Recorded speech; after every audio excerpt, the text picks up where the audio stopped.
In a neighborhood ruled by an overbearing HOA president, the unthinkable happens. A stroke victim's only means of independence, a simple walker, is cruelly kicked aside by Karen, the self-appointed enforcer. What she doesn't realize is that her victim has a secret ally, a property mogul with a penchant for dramatic entrances, who's about to parachute in and rewrite the rules of this community forever. If you love jaw-dropping HOA dramas where the tables turn on power-hungry board members, stick around. In the next few minutes, you'll watch how one man's stunning intervention transformed a neighborhood from a petty dictatorship into a lesson in accountability. Hit like to support these true-life property battles and subscribe so you never miss the next wild story. Karen had turned the once friendly community into a playground for her authoritarian whims. Every new landscaping rule, every overnight parking fine, and every petty citation had her fingerprints on it. Residents whispered in frustration but rarely acted, terrified of fines or retaliation. The stroke victim, Mr. Lane, had been her latest target. His simple act of sitting on the communal bench with his walker was deemed an obstruction, and in a fit of fury she kicked the device to the ground, leaving him shaken and humiliated. Surveillance cameras captured everything. As Mr. Lane struggled, news traveled quickly, sparking outrage among a few influential residents. What Karen didn't know was that one of those residents was me, an investor who had quietly purchased several properties in the neighborhood under different LLCs. From my private jet, I received the footage and made a decision. I wasn't just going to file a complaint. I was going to make an entrance that Karen would never forget.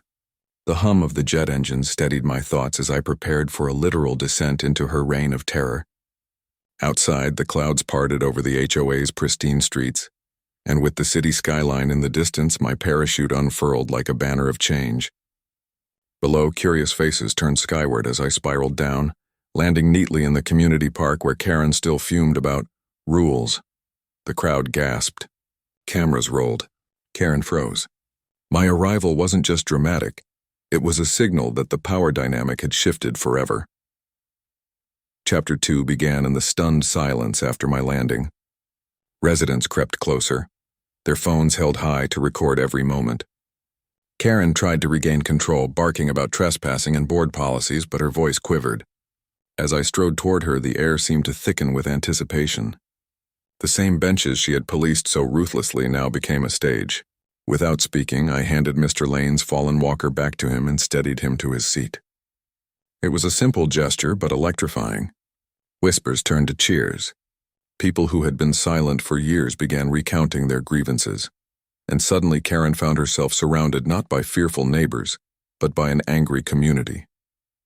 Word of my property ownership spread like wildfire.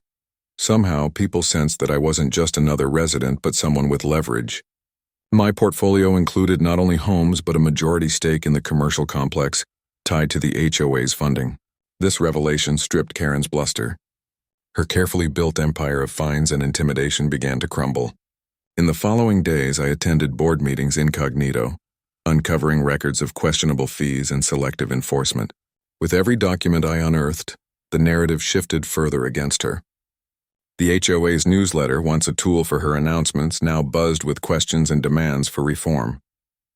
As the sun set on another tense evening, the community's collective patience snapped. A recall petition emerged, signed by dozens within hours. Karen, once untouchable, now scrambled to defend herself. And in the middle of it all, I quietly orchestrated the next move, an emergency meeting that would change the HOA forever.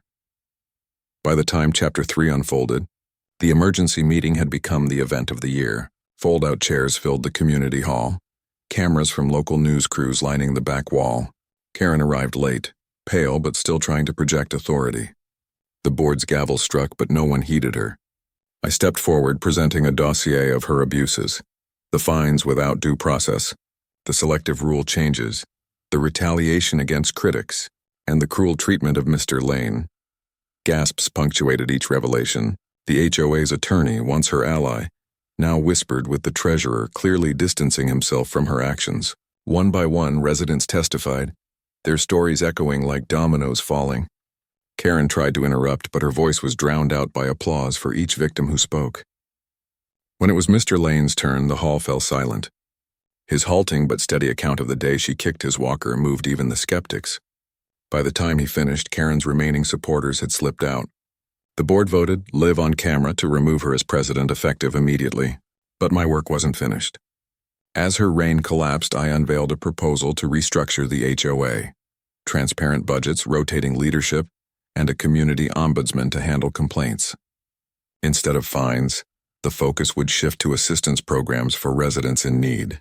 The vote passed with overwhelming support. Cameras captured the moment Karen left the hall. Her clipboard clutched like a shield as neighbors turned away. Outside, a light rain began to fall, washing the streets she had patrolled for so long. Chapter 4 opened on a transformed neighborhood. Months after the upheaval, new flower beds bloomed where citations once piled up. The benches, once empty out of fear, now hosted lively chats and afternoon chess games. Mr. Lane walked steadily with a new, upgraded walker, this one gifted by the community itself. The HOA newsletter carried updates on block parties instead of penalties. Karen's name had become a cautionary tale whispered to newcomers, a reminder of how quickly power could corrupt. My own role receded into the background. With my reforms enacted and my properties stabilized, I stepped back, attending meetings only as a resident. Yet the memory of that parachute landing lingered, a symbol of a neighborhood's turning point. The footage went viral online, sparking debates about HOAs nationwide and inspiring other communities to challenge their own Karens. What began as an act of cruelty had ended as a movement for accountability. Even as life returned to normal, there was an undercurrent of vigilance, a shared promise among the neighbors never to let fear silence them again. And somewhere, far from the pristine cul-de-sacs, Karen herself had reportedly moved on, though not without legal repercussions stemming from her mismanagement. For the residents, the lesson was clear. Unity and courage could topple even the most entrenched petty tyrants. The property mogul who parachuted in had simply lit the spark. It was the people who carried the fire. If you enjoyed watching this wild HOA showdown unfold, make sure to hit like and subscribe right now so you never miss the next unbelievable story. Turn on notifications to catch the most shocking neighborhood dramas as soon as they drop. And share this with a friend who loves seeing justice served.